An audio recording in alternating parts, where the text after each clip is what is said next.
Direction மேற்பார்வை இருக்காரு ஐயா சேகர் பாபு, அவருக்கு சுத்தமா தெரியல டைரக்ஷன். படம் பிளாப் ஆயிடுச்சு. எப்படி அந்த கூலிங்காலி இந்த கூலிங்காலி, ரெண்டு கூலியும் போச்சு.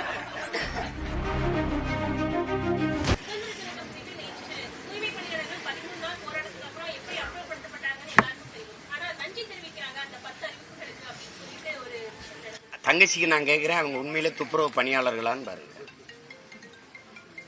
துப்புரவு பணியாளர்களா? தன்மானமிக்க யாராவது ஒரு தொழிலாளி இவர்களோட போய் நிப்பானா? அறிவார்ந்த தமிழ் சமூகத்திட்ட கேட்கிறேன். முதலாளிகளுக்கு உழைக்கும் மக்களை நீ கூலியா அனுப்பிட்டு தாரை வார்த்து கொடுத்துட்டு அந்த அமைப்பை, அது அதிமுகவுக்கும் மாற்றுக் கொள்கை இல்ல, திமுகவுக்கும் மாற்றுக் கொள்கை இல்ல. அவங்க 11 மண்டலத்தை கொடுத்தாங்க ஏற்கனவே அவங்க ஆட்சியில, மீதி இருக்கிறத கொடுத்தாங்க. ராம்கிங்கிற அந்த ஆந்திர மாநிலத்தினுடைய இந்த ஒய்எஸ்ஆர் காங்கிரசினுடைய பாராளுமன்ற உறுப்பினர், அவருக்கு தமிழ்நாட்டை சுத்தமா வச்சுக்கணும்னு எதுவும் வெங்கடாசலபதி கோயில்ல வேண்டுதலா தங்கச்சி ஒன்னும் இல்ல. அந்த முதலாளிக்கு கீழே நாங்க வேலை செய்ய போறோம். அவர் தன் கை காசை போட்டு எங்களுக்கு சம்பளம் கொடுப்பாரா, அரசு கொடுக்கிற காசுல இருந்து எங்களுக்கு கொடுப்பாரா? அரசு கொடுக்கிற காசை வாங்கி எனக்கு சம்பளம் கொடுக்கற நடுவுல ஒரு ஏஜென்ட் இருக்கு, ஒரு முகவர் இருக்கு. நீ என்ன வேலை பாக்குற? உனக்கு என்ன வேலை? அந்த வேலையை உன்னால செய்ய முடியாதுன்னா மாநகராட்சி எதுக்கு? அதுக்கு தேர்தல் எதுக்கு? ஊரக உள்ளாட்சிக்கு அதுக்கு ஒரு மேயர்னு ஒரு பொறுப்பு எதுக்கு? அதுக்கு ஒவ்வொரு பகுதிக்கும் மாமன்ற உறுப்பினர் எதுக்கு? எதுக்கு? அந்த காசு தெண்ட செலவு தானே.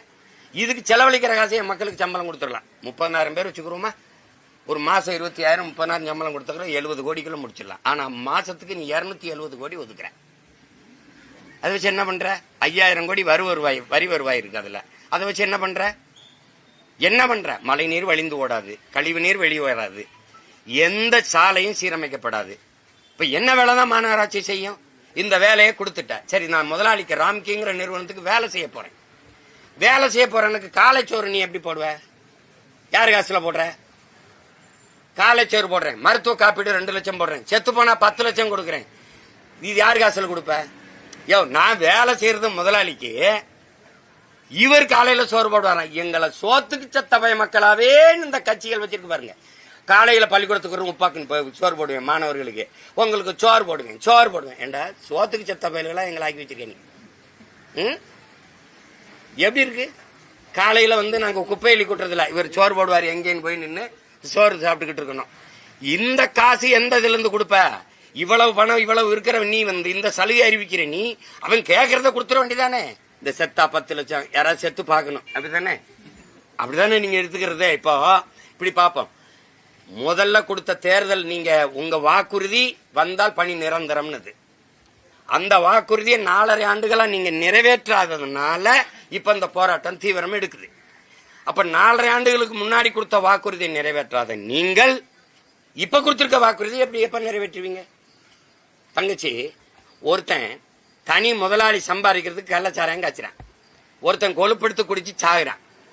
பல காலமா சாராயங்காய்ச்சி வித்த முதலாளி அவன் சம்பாரிச்சுக்கான் கோடி கோடியா, இவன் குடிச்சு செத்துருக்கான். மக்கள் காசுல எடுத்துக்கொண்டு நீங்க 10 லட்சம் கொடுக்குறீங்க. இதேதான் நீங்க ஒப்பிடணும். ஒரு முதலாளியின் லாபத்தை வைக்க நான் போய் உழைக்கணும், அரசு அவனுக்கு காசு கொடுத்துரும், டெண்டர் கொடுத்துரும், ஒப்பந்தம் கொடுத்துரும். ஒரு மாதம் 270 கோடினா 10 மாசத்துக்கு 2,700 கோடி. அது அப்படியே இந்த துப்புரவு பணிக்கு செலவுனா நவீன உபகரணங்கள், ஷூ, சாக்ஸ், அது இது அப்படி எல்லாம் கொடுப்பான தங்கச்சி. ஒரு கக்குஸ் கழுவ 350 ரூபா செலவழிச்ச நாடா பாத்திருக்கீங்களா? 350 ரூபா எப்படி இருக்கு பாருங்க. 1 கிலோ குப்பைக்கு 12 ரூபா போடுது. 1 கிலோ குப்பை அள்ளுறதுக்கு 12 ரூபா. குப்பைய கூட அள்ள முடியாது. அப்போ குப்பை எல்ல முடியாது, தோத்து போயிருது. அந்த நிர்வாகத்தை நான் செய்ய முடியாது. கல்வியை கொடுக்க முடியாது, நான் செய்ய முடியாது, தனியார் தான். மருத்துவத்தை கொடுக்க முடியாது, அதை நான் செய்ய முடியாது, தனியார் தான் நல்லா செய்வான். போக்குவரத்தை நான் நடத்த முடியாது, அதை தனியார் தான் நல்லா செய்வான். எப்படி கொடுது? இதுக்கு பள்ளி கல்விக்கு ஒரு துறை, உயர்கல்விக்கு ஒரு துறை, கால்நடைக்கு ஒரு துறை, பால் வளத்துக்கு ஒரு துறை, எதை பற்றி இங்க கவலைப்படாம கமிஷன் வாங்குறதுக்கு ஒரு துறை. அதனால மொத்த துறையும் கமிஷன் துறைன்னு வச்சிருது நல்லது. எந்த கேள்விக்கு உன்கிட்ட பதில் இருந்திருக்கு? நான் கேட்கறதுக்கு ஏதாவது பதில் இருக்குதா? சொல்லுங்க. ஏன்னா படிக்க வரல பிள்ளைகள்னு பள்ளிக்கூடத்தை முடிய, குடிக்க வரல நீ ஏதாவது ஒரு டாஸ்மார்க்க முடியிருக்கா? நீ நாட்டை எதை நோக்கி நகர்த்திட்டு போற? நீ கேட்டா நல்லாச்சுங்கிற. 15வது நாள் அந்த போராட்டத்தை அவசரம் முடிச்சு விட்டு காலில் சோறு போடுறேன், 2 லட்சம் ரூபா காப்பீட்டுக்கு போடுறேன், செத்தா 10 லட்சம் கொடுக்குறேன்னு ஒரு பசப்ப அறிக்கையை விட்டு முடிச்சு இந்த நன்றின்னு சோறாக்கி போட்டு அங்க சும்மா இருந்த இந்த ஜூனியர் ஆர்டிஸ்ட் ஆட வச்சு வேடிக்கை பார்த்த மாதிரி இங்க வந்து கூட்டு அந்த புதுசா அப்பதான் தச்சு கொண்டாந்துருக்காங்க. அந்த பதாகை இப்படி பிடிக்கிறதா அப்படி பிடிக்கிறதான்னு தெரியல, அதுல என்ன எழுதிருக்குன்னே தெரியல. அது டைரக்ஷன் யார் தெரியுமில்ல? டைரக்ஷன் மேயர் தான் டைரக்ஷன். யார்கிட்டையும் அசிஸ்டன்ட் டைரக்டர் இருந்து கத்துக்கு வராதனால சரியா டைரக்ஷன் வரல. டைரக்ஷன் மேற்பார்வை இருக்காரு ஐயா சேகர் பாபு, அவருக்கு சுத்தமா தெரியல டைரக்ஷன். படம் பிளாப் ஆயிடுச்சு. எப்படி அந்த கூலிங்காலி இந்த கூலிங்காலி 2 கூலியும் போச்சு. இது எப்படி இது தங்கச்சி? இதெல்லாம் ஆட்சியாளனை குறை சொல்லி என்ன பயன் இருக்கு?